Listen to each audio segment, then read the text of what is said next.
This is the Thoughtful Travel Podcast. I'm your host, Amanda Kendall of the notaballerina.com travel blog. Every episode, I'll share travel tales from several fellow travel lovers, and together we hope to entertain and inspire you, remind you of some of your own great travel experiences, and encourage you to hit the road again soon.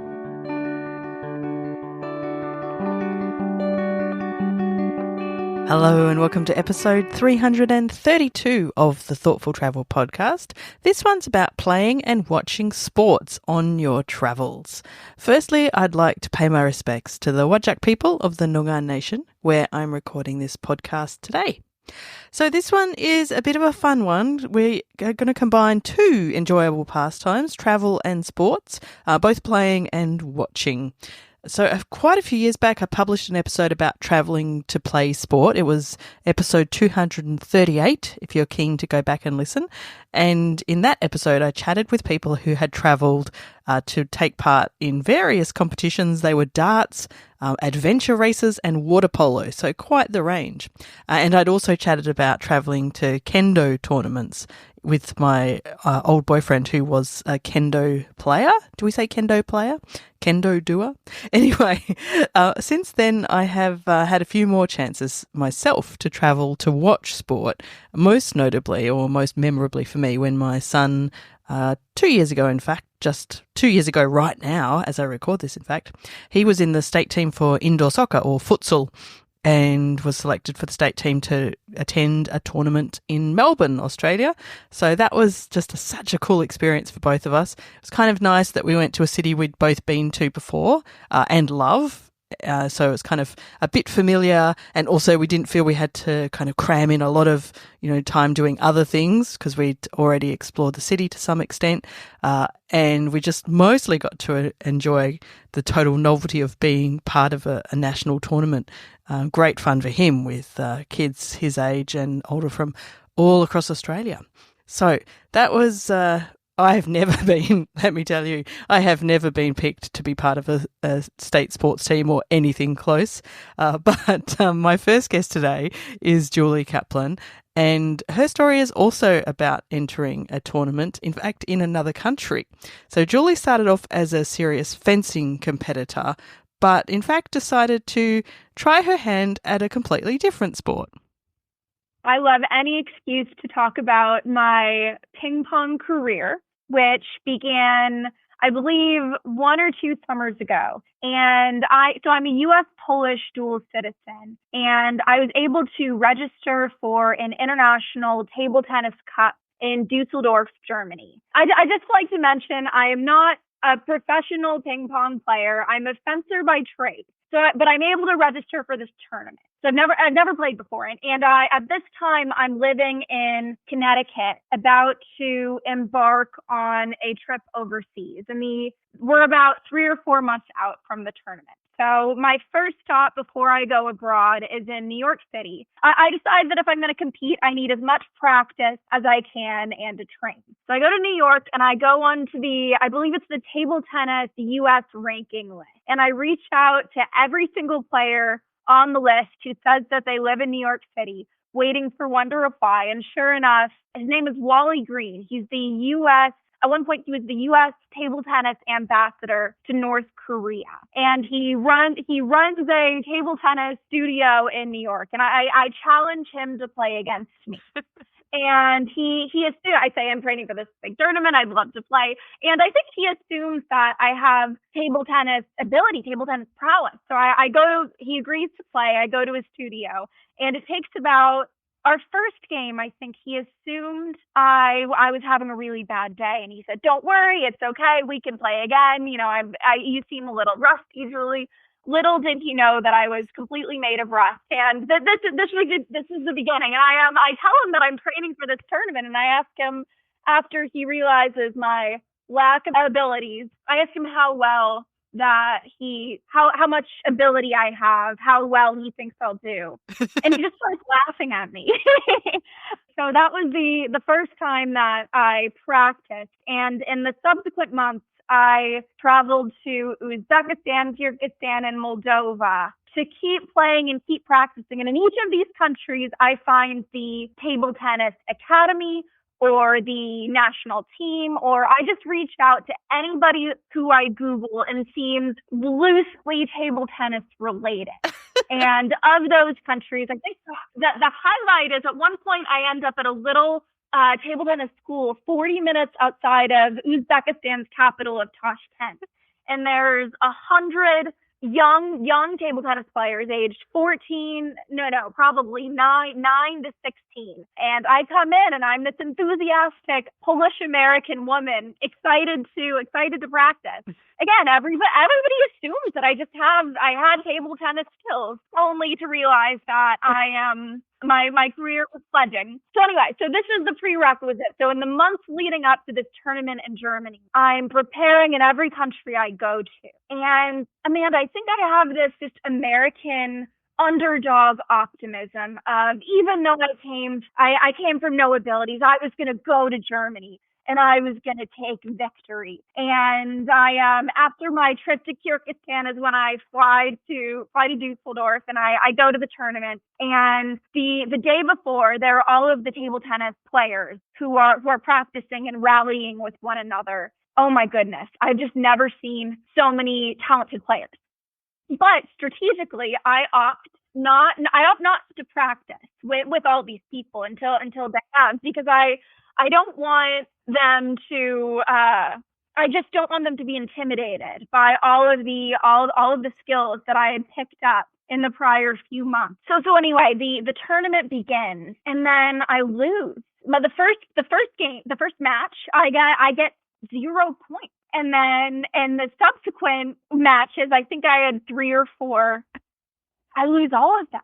You think that I would be less shocked than I was, because I think that there's some part of me that really thought I was gonna have a podium finish, and then I didn't, and then I got last place and was the first person eliminated. So, and I say all of this in jest, and I don't want to act like I'm making fun of the sport, because I'm really not, and I did learn lots over the few months of practice. But what was so cool about this table tennis journey is that in 5 or 6 countries, I met locals, many of whom didn't speak English, and I got to play and I got to rally, and there was so much laughter in each of the practice sessions. Much of it was directed at me. I will admit that.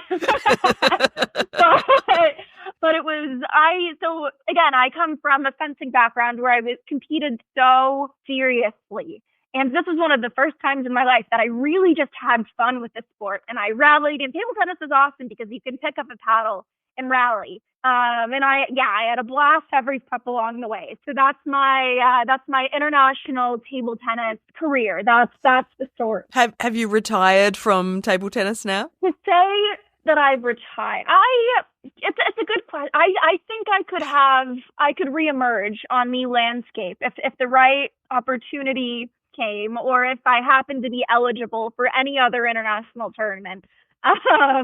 But you'd pick up the paddle again. I never say never to picking up the paddle again. Oh, that is a fabulous, fabulous story. But you're right. The best part is having that unique and lovely way to connect with local people in all of those different countries. That's very special. And, just having something in common. I mean, or at least they assume you have something in common. You do. You have an interest in table tennis, maybe not the skill, but that is just a fabulous way to get to meet local people. And I love this story for that. Again, I think when you're traveling, it can be really hard to meet people off of the touristy path. And getting to spend time with locals of all ages who were so infatuated and in love with the sport, it was awesome. I love this. It seems quite an extreme way to meet local people, but it worked. It was very effective, and Julie had a lot of fun and made a bunch of new friends. Now, my next guest today is Tara Wells. Now, Tara is not a huge sports fan at all, but along the way with their travels with their family, her husband has managed to persuade her to take part in sports, or at least watch sports in other places, using a special trick. Anyone who knows me knows that my dislike for sport runs deep. I mean, I really dislike sport of all kinds. I do not discriminate.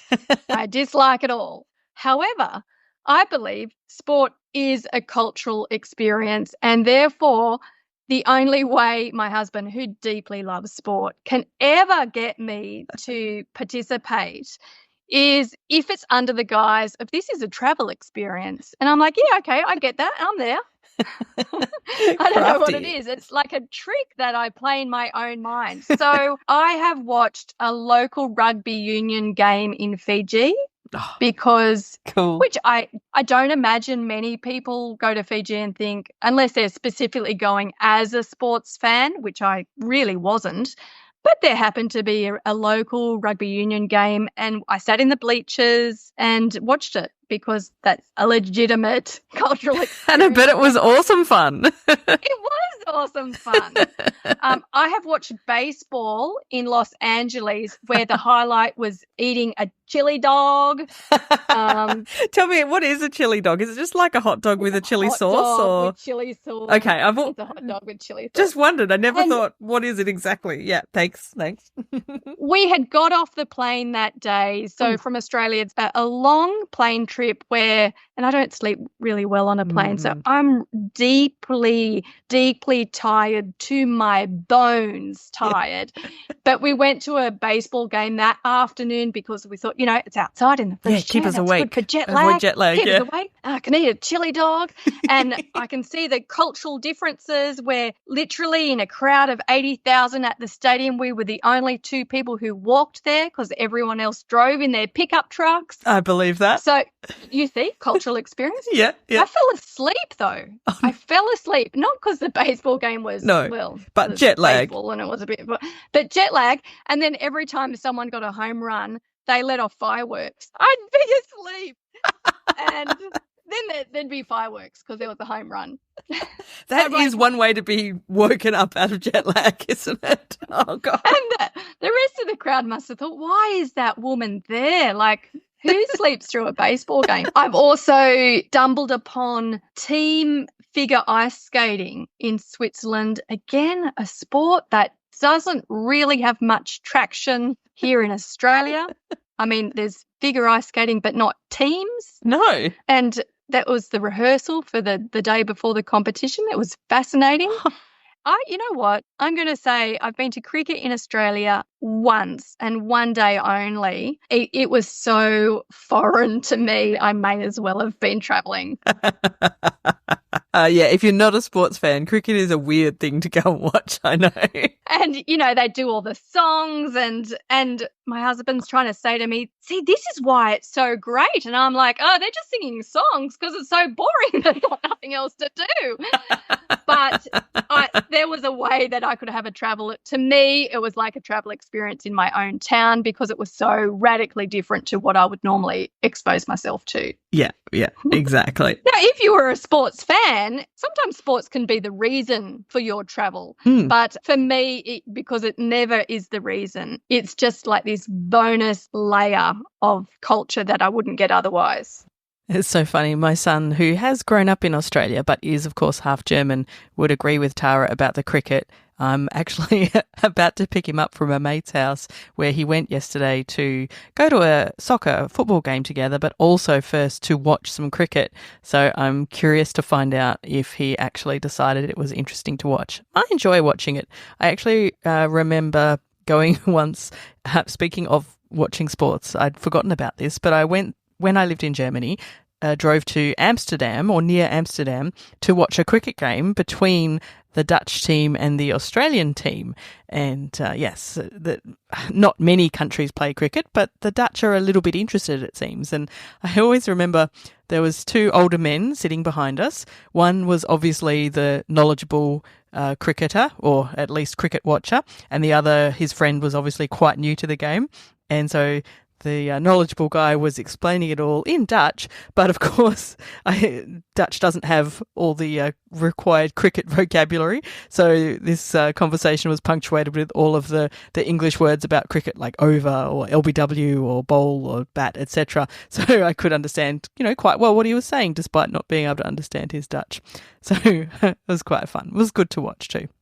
Now, my final guest today is Scott Antcliffe, and he is actually heading very soon to another continent to play a sport, but I'll let him explain the story. So I play ice hockey, and I've done that since I was 13 years old, and I love the sport. It's something I grew up watching. I used to work in ice hockey media as well for my local team, the Sheffield Steelers. So I used to interview players and coaches for the webcast, which is the online games when they're streamed. But I also used to write in the program, which people buy at games. So I've always been a fan of the team, but because it's such an expensive sport, because of all the equipment, and ice rinks are obviously quite scarce in the UK. The cost of ice time in the UK is it's quite absurd, really, how expensive it is to play the sport. So for me, I got into it quite late. Whereas in Canada and America, players over there, they as soon as they can walk, they're on skates. And they have ice rinks, every street corner, essentially. And but for me in the UK, it wasn't an option. It was a sport I'd been watching since I was about 6 years old, but I couldn't afford to. And I was one of 4 children, single parent family, so it just wasn't feasible. So I eventually started playing when I was a little bit older, when I started doing a paper round, delivering newspapers, earning a bit of money to buy some equipment. Yeah, I eventually started playing. But it wasn't until 2009 I went to Riga, Latvia, to play in an ice hockey tournament, with some good friends of mine, and we played in like a mixed UK team, essentially. So there were players from across the UK played for a team in Riga, and we took on teams from all around the world, really. But I think because we had quite a number of good players on our team from the UK, we thought, we're beaten with a chance. But then we went up against like these Russian teams, Latvian teams, Norwegian teams, Danish teams, and we were soon humbled. Yeah, it was just such a great sport because it really is the banter and the camaraderie, and your teammates become like brothers, essentially. And because of the physical nature of the sport, you do have each other's backs a lot. I recently stopped playing in 2020. 2020. So I had an accident where I tore my MCL and my meniscus playing. So that wasn't fun. So I had to have an operation. I then had another accident on Boxing Day 2021 where I tore my quad tendon in my leg. Oh. So I couldn't work for 3 months, and I had to have some metal work put in my knee.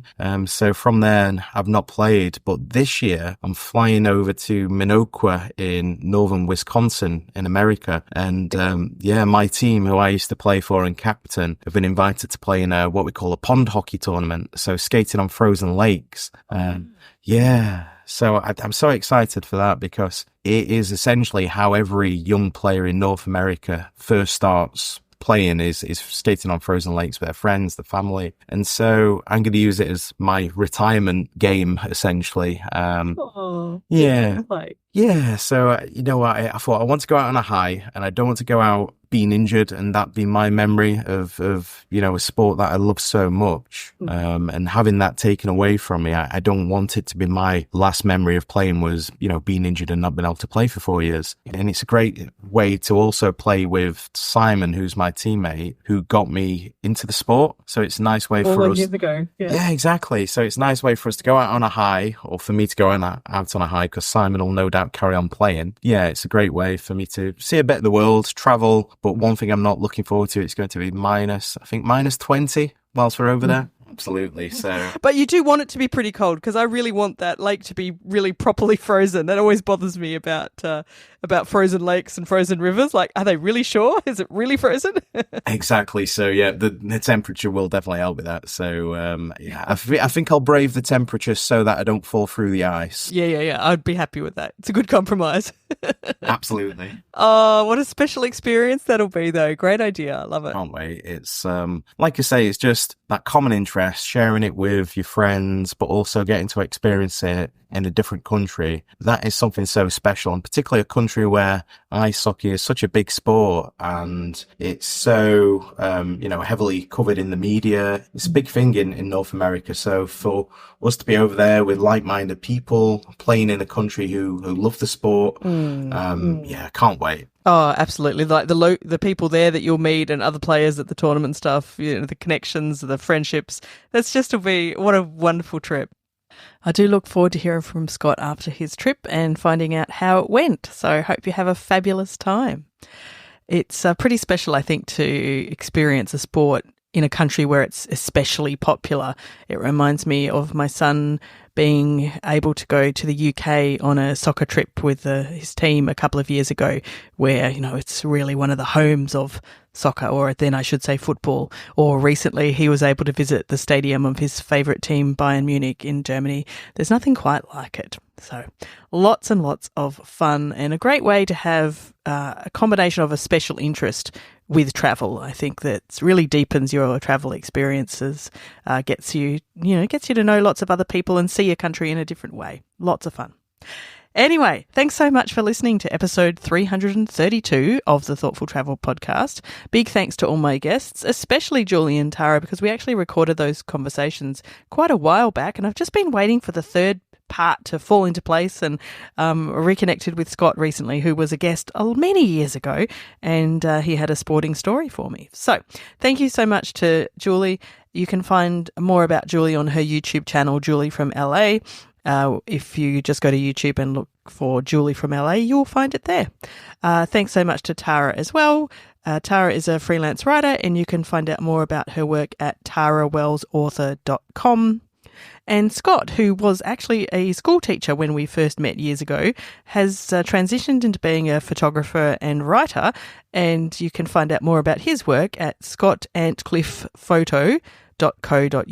I'll leave all of these links in the show notes, of course. I'll also leave a link to episode 238 if you're keen to hear another episode about travelling for sports.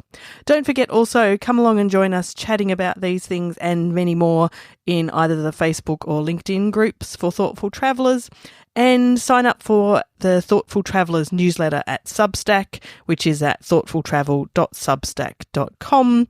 That's also a way that if you want to support the show, you can sign up for a $5 monthly paid version of the Substack newsletter, which is mostly just kind of a way to support the creation of the podcast. All of those links and more will be in the show notes, so you can find them at notaballerina.com/332. As always, thank you so much for listening. This has been another episode of the Thoughtful Travel podcast. Show notes and other information are at notaballerina.com/podcast. Join me again soon for another chat about why we travel. Bye for now.